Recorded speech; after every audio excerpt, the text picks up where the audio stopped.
हर हर महादेव, ओम नमो नारायण। आज इस एपिसोड में आप जानेंगे कि ध्यान लगाते वक्त आपको किन किन वस्तुओं की ज़रूरत पड़ेगी। तो जब भी आपका ध्यान आप लगाने की तैयारी करते हैं तो वो बेसिक चीज़ें कौन कौन सी हैं, किन किन चीज़ों का आपको ध्यान लगाते वक्त भी ध्यान लगाना है, किन चीज़ों का ध्यान करते वक्त आपको, ताकि आपके ध्यान में किसी भी प्रकार की कोई रुकावट ना आए। तो क्या क्या चीज़ें होनी चाहिए आपके साथ, आज हम इस वीडियो में ये जानेंगे।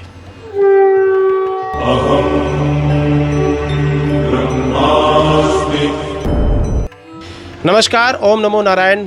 मैं अघोरी गुरु वचन नंदगिरी अंतर्राष्ट्रीय किन्नर अखाड़े से इस ध्यान की सीरीज़ में नए एपिसोड में सभी का स्वागत है बंधु। और आज मैं आपको कुछ ऐसी चीज़ें बताने जा रहा हूँ कि ध्यान, मेडिटेशन, साधना करते वक्त, ये साधना मार्ग के लोगों के लिए भी बहुत अच्छी साबित होगी ये वीडियो। तो बंधु, पिछली वीडियो में हमने ध्यान के ऊपर बात करी, उम्र के ऊपर बात करी, समय के ऊपर बात किया। इस वीडियो में हम बात करेंगे कि अब हमें ध्यान लगाने की तैयारी कैसे करनी है। ध्यान रहे जहाँ भी आप मेडिटेशन करने की तैयारी कर रहे हैं, साधना करने की तैयारी कर रहे हैं, तो सबसे पहले आप अपने घर में एक ऐसी जगह, कोई कमरा या कोई भी जगह हो सकती है, तो वो छोटी सी जगह भी हो सकती है, बड़ी भी हो सकती है, वो एक साफ सुथरी जगह आपको चुननी है अपने घर में। आपके घर के मंदिर में भी हो सकती है, घर में जो मंदिर बना रखा है, चाहे वो एक किसी भी कॉर्नर में बनाया हुआ हो, ऐसी जगह हो तो और अच्छी बात है। साफ सुथरी जगह होनी चाहिए, वातावरण भी शुद्ध होना चाहिए। इसके साथ साथ ऐसी जगह जहां आप आसानी से बैठ सके, बाहर का शोर शराबा ना आए, या आप अगर अपने घर में ही ध्यान लगा रहे हैं तो घर में ऐसी जगह चुने जहां पर आपके घर के सदस्यों की काम करने की, बातें करने की या किसी भी प्रकार का शोरगुल आप तक ना पहुंचे। कुछ व्यक्ति अभी कहेंगे, गुरुजी हम तो अकेले कमरे में रहते हैं, एक में ही पूरा परिवार रहता है। तो बंधु, कमरा तो वही रहेगा, समय बदला जाएगा। तो जब आपके परिवार सब सो जाए, फिर रात्रि या सुबह 3 से 5 बजे के बीच में जो मैंने मेडिटेशन करने का समय बताया है, उसमें आप ये काम कर सकते हैं। एक छोटा सा कॉर्नर है या फिर छोटी सी जगह है, उसको नीट एंड क्लीन कर लीजिए, साफ कर लीजिए, झाड़ू पोंछा लगा लीजिए। अगर उसकी दीवारें ज़्यादा गंदी हो रही तो उसको साफ कर लीजिए, छोटा सा कलर वगैरह लाकर उसको रंगाई और पुताई भी कर लीजिए, अगर ये कर सकते हैं तो। इसके अलावा आपको ज़रूरत पड़ती है एक आसन की। ध्यान में आसन का बहुत बड़ा रोल है। और आसन किस प्रकार का होना चाहिए, आसन जो है ध्यान में किस प्रकार का होना चाहिए। देखिए, आसन जो है ना, उसमें दो तरह का आपको आसन लेना है। पहला कि आसन जो है सॉफ्ट और थोड़ा सा गद्देदार होना चाहिए आपका। आसन सॉफ्ट और गद्देदार, कोमल होना चाहिए। जहां पर आप बैठे तो आपको कोमलता महसूस हो, और आपको ज़्यादा बैठने में ही शरीर में दर्द होने लगे तो कोई फ़ायदा नहीं है। ध्यान का मतलब ही वो है कि आपके साथ, आपके पास वो तमाम चीज़ें होनी चाहिए जहां पर आप आसानी से अपना ध्यान को लगाने लगे। तो जो कंबल आते हैं, कंबल को तय बनाकर और स्क्वायर में 2 फुट बाई 2 फुट या 1.5 फुट बाई 1.5 फुट का आप आसन तैयार कर लीजिए, और लगभग 3 से 4 इंच मोटा वो होना चाहिए, नीचे कुशन उसका होना चाहिए, तकिया टाइप। और उसके ऊपर आपको आसन पर, यदि आपने गुरु दीक्षा ली है, आप दीक्षित हैं, तो जिस गुरु ने आपको आसन सिद्ध करवाया है, तो उस गद्दे पर जो आपने बनाया है उसके ऊपर उसको बिछा दें, उसका इस्तेमाल करें ध्यान लगाने में। या फिर अगर आपने गुरु नहीं बनाया है, आपके घर में कोई भी आसन है जो इस्तेमाल ना किया हो, अगर कोई एक ऐसा आसन है जिस पर सब बैठ जाते हैं, तो वो आसन आपको इस्तेमाल नहीं करना है। जो आपका आसन रहेगा वो आपका ही होगा, आपके अलावा कोई भी उस आसन या उस गद्दी पर नहीं बैठेगा। ये इस चीज़ का ज़्यादा ध्यान दें। और तो जैसे ही आप वो आसन पर बैठेंगे, आसन पे बैठने के बाद में आपको बहुत कंफर्ट तरीके से बैठना चाहिए। आपको ऐसा नहीं कि आपको बिल्कुल नीचे हार्ड फॉर्म हो। मान लीजिए आप लकड़ी के फट्टे पर बैठ जाइए, तो आप कितनी देर बैठ सकेंगे? ये एंकल आपके दर्द करने लगेंगे। नेचुरल है, शरीर की प्रक्रिया है, वो दर्द करेगा। तो आसन बहुत आरामदायक होना चाहिए। और अगर आप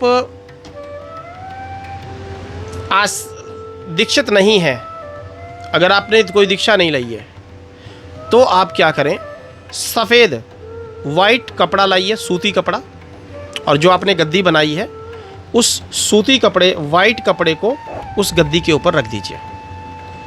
जब आपकी मेडिटेशन ख़त्म हो जाए, जब आप मेडिटेट कर लें, अपने आप को ध्यान लगा लें, तो उस पूरी गद्दी और कपड़े के साथ उसको कहीं भी सुरक्षित जगह पर रखें। और ख़ास हिदायत है कि कोशिश करें, परिवार वालों को बताएं कि इसको आप हाथ ना लगाएं, ना ही इसको आप बार बार छुएं। परिवार वाले उसको बार बार छूने की कोशिश भी करेंगे तो वो छुए ना, क्योंकि उसमें एक ऊर्जा जो है स्टोर होने लगती है। आसन जो है आपका उसमें खुद की एक ऊर्जा होती है। इसके साथ साथ कभी भी आसन के अलावा आप फर्श पे ना बैठे। कुछ लोग होते हैं, चलो मेडिटेशन करते हैं, ज़मीन पर ही बैठ गए ध्यान लगाने। या तो आप बहुत बड़े सिद्ध हों, सिद्ध पुरुष हैं, आपने साधना शक्तियाँ धारण कर रखी हैं, तो ये प्रक्रिया लागू हो जाती है। आप एक अघोर मार्गी हैं, अघोर परंपरा में हैं, तो आपको आसन बिछाने की ज़रूरत नहीं है। मगर आप एक साधारण पूजन पाठ अपने घर में करना चाहते हैं, मेडिटेशन करना चाहते हैं, तो आपको लिए आसन बहुत ज़रूरी है। तो कभी भी जो है ज़मीन पे डायरेक्ट ना बैठें। क्यों? उसके पीछे भी एक वैज्ञानिक कारण है। हमारी बॉडी जो है पॉजिटिव चार्ज होती है और जो धरती है वो नेगेटिव चार्ज होती है। तो इन दोनों के बीच में एक इंसुलेशन होना चाहिए। इंसुलेशन मतलब एक परत होनी चाहिए, ताकि आपकी जो बॉडी की ऊर्जा है वो धरती में ना समाए।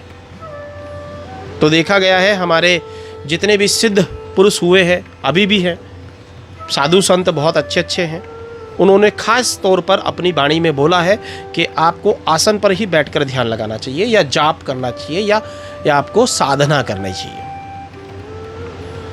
तो आसन बहुत ज़रूरी है, इसलिए आप आसन का इस्तेमाल ही करें। जिस कमरे में आप या जिस जगह पर आप ध्यान लगा रहे हैं, उस कमरे में सुगंध करें, खुशबू करें। खुशबू में सबसे प्रथम जो है वो कपूर है।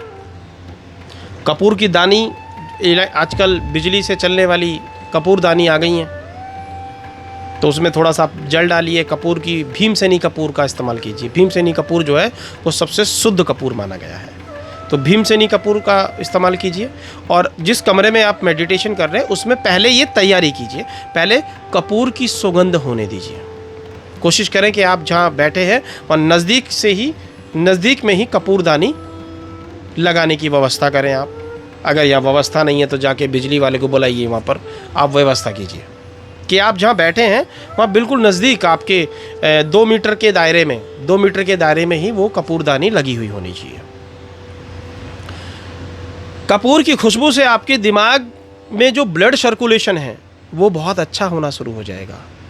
और कपूर की खुशबू आपको ईश्वर से जोड़ती है, भगवान से जोड़ती है। कपूर की सुगंध आपको अपने आराध्य से जोड़ने में आपको मदद करती है। तो कपूर पहला है।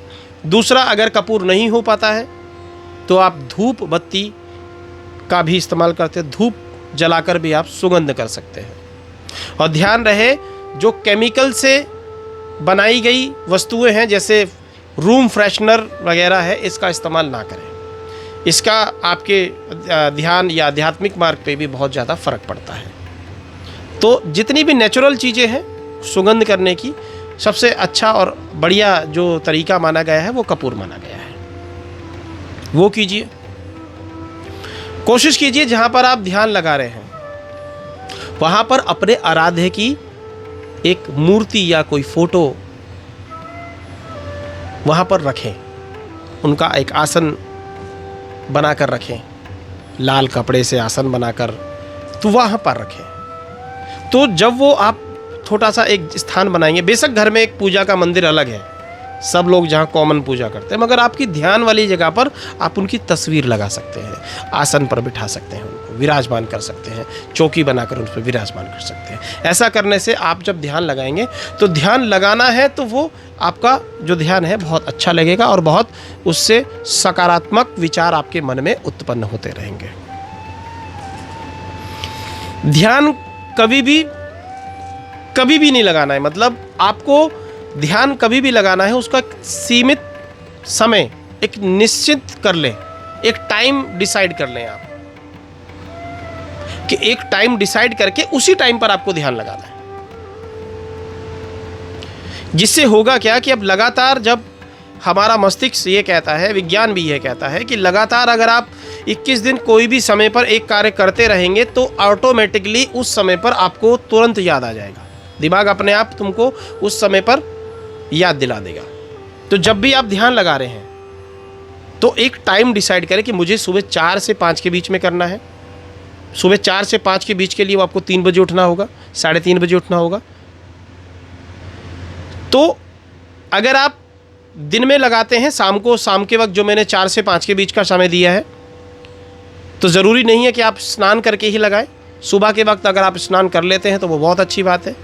स्नान करके अपने जो दैनिक जो विकार होते हैं उनको सभी निपटा कर उसके बाद में बैठे। शाम के वक्त अगर बैठते हैं तो हाथ पैर धोकर भी आप ध्यान मुद्रा में बैठ सकते हैं, ध्यान लगा सकते हैं। तो टाइमिंग बहुत मायने रखती है कि टाइम आपका एक ही टाइम डिसाइड होना चाहिए आपका, जिससे कि आपको 2 फायदे मिलेंगे। पहला कि आपको एक कंटिन्यूटी, एक कहते हैं ना किसी भी चीज़ की लगातार हम किसी भी चीज़ को करेंगे तो उसमें हैबिट बन जाती है, आपकी आदत बन जाएगी। दूसरा कि उस समय पर आपका जो परिवार है आपके साथ रहेगा, कि भी उनको पता है कि आप उस दौरान मेडिटेशन करेंगे तो उस दौरान उस समय से पहले वो सभी शोर शराबा कर लेंगे या उस समय के बारे में वो सब शोर शराबा कर लें। उनको पता है कि शाम को 5 बजे 4 से 5 बजे के बीच में आप ध्यान लगाएंगे तो किसी को शोर नहीं करना है।